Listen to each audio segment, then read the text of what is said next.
जोहार साथियों।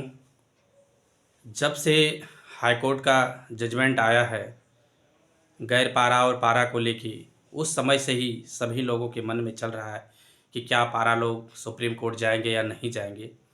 तो आखिर पारा लोग जाएंगे कि नहीं जाएंगे, आखिर उसको जाने के लिए बाध्य कौन किया, इस बात को समझने की आवश्यकता है। जिस तरह जेटेट वाले, जो गलती जेटेट वाले किए वो गलती पारा लोग भी करेंगे और उनके पीछे रीज़न है। आप ज़रा सोचिए, पारा शिक्षकों पर गैर पारा लोगों को क्या मतलब था बताइए। सिर्फ और सिर्फ उसे परेशान करना था। पारा शिक्षक पास होंगे कि फेल होंगे उससे गैर पारा को बिल्कुल मतलब नहीं रखना चाहिए था, लेकिन उन्होंने ऐसा मतलब रखा। आज जजमेंट पारा शिक्षकों के खिलाफ आया है तो उन लोग सुप्रीम कोर्ट तो जाएंगे ही। कितने पारा को आप रोकिएगा? बिल्कुल नहीं रोक सकते हैं, बिल्कुल नहीं। जो पारा शिक्षक जान रहे कि हम पास कर जाएंगे वो नहीं जाएंगे, लेकिन बहुत सारे पारा टीचर हैं जो पास नहीं करेंगे, वो सुप्रीम कोर्ट जाएंगे तो जाएंगे, उसमें कोई डाउट नहीं है और आप उसे रोक नहीं सकते हैं। और पारा शिक्षक सुप्रीम कोर्ट जाने के बाद फिर आप देख लीजिएगा, ये तो खुशकिस्मत था कि जेटेड सीटेड का मुद्दा लगभग 3 दिनों तक कंटिन्यू बहस हुआ। तो चलिए 3 दिन में फाइनल हो गया। हालांकि अभी तक जजमेंट नहीं आया, लेकिन हियरिंग जो है सो 3 दिन में कंप्लीट हो गया। लेकिन जब इस बार जब जाएगा ना तो समझिए कितना दिन केस चलेगा वो कोई नहीं जानता है। उस समय इलेक्शन था, सरकार का भी कुछ प्रेशराइज होगा, इसीलिए 3 दिन कंटिन्यू सुन के फाइनल हो गया। लेकिन इस बार अगर जाएगा तो 2 साल मिनिमम केस चलेगा। आप देख लीजिएगा कितनी बड़ी बात है, जरा आप सोचिए। हमेशा से कुछ ना कुछ लोगों की गलती की वजह से वैकेंसी लटकता नज़र आ रहा है। इतना तो ज़रूर है कैंसिल नहीं होगा, लेकिन लेट बहुत है इस वैकेंसी में। 2 साल कि 3 साल कितने दिन लगेंगे कोई नहीं जानता है। हर बार कोई ना कोई गलती करता है।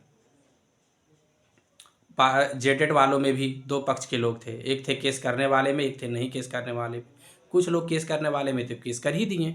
उसी तरह पारा में भी है, कुछ लोग चाहते हैं केस नहीं करेंगे, कुछ लोग चाहते हैं केस करेंगे, केस कर ही देंगे।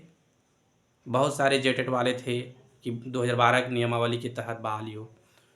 बहुत सारे जेटेड वाले थे कि नहीं एग्ज़ाम के बेसिस पर हो, उसमें भी दो गुट था। तो जो 12 नियमावली के तहत केस किए, केस डिस्पोज हो गया, केस ख़त्म हो गया। अब एग्ज़ाम में था बहुत सारे लोग, तो वहाँ सीटेट जीत गया तो उसके बाद फिर से केस कर दिया। तो केस करने वाले तो छोड़ेंगे नहीं, केस तो करके ही रहेंगे। और सुप्रीम कोर्ट में जितना दिन से जजमेंट नहीं आ रहा है जेटेड सीटेड को लेके, उतना दिन समझिए इन लोगों को टाइम मिल जा रहा है और इस सुप्रीम कोर्ट जाएंगे तो जाएंगे, उसको कोई नहीं रोक सकता है। और हर लोग, और इधर आप देखिए अभी हाई कोर्ट से जजमेंट आया नहीं और फिर सीटेट वाले चाहे जेटेट वाले गैर पारा वाले फिर हाई कोर्ट में केस करने वाले हैं कि हम लोग को भी सीट मिले। सिर्फ वहाँ पिटिशनर लिख दिया है, वो सभी उल्टा पल्टा समझ लिया है कि पिटिशनर को ही मौका मिलेगा, इसीलिए नहीं पारा का शिक्षक खाली होने के बाद हम लोग को मिले। फिर इन लोगों का समझिए सिर्फ और सिर्फ केस के नाम पर लोग पैसा कमाना चाह रहे हैं। आप जितना सोच लीजिए, लोग जैसे भी कोई तरह का कुछ भी थोड़ा सा भी कुछ रहता है तो उसमें सिर्फ पैसे कमाना चाहता है लोग। डेली डेली मीटिंग हो रहा है, क्यों मीटिंग हो रहा है समझ रहे दोस्त? सिर्फ और सिर्फ पैसा कमाने के लिए, केस के नाम पर एक मोटी रकम कमाना चाह रहा है। आखिर आप ज़रा सोचिए, 2012 नियमावली के तहत हर लोगों मिनिमम 5-5 हज़ार रुपया, 7-7 हज़ार रुपया लिया गया था, सोचिए। और कितने लोग पिटिशनर बने थे आप सोच भी नहीं सकते। बहुत मोटी रकम कमाया है 2012 नियमावली के तहत।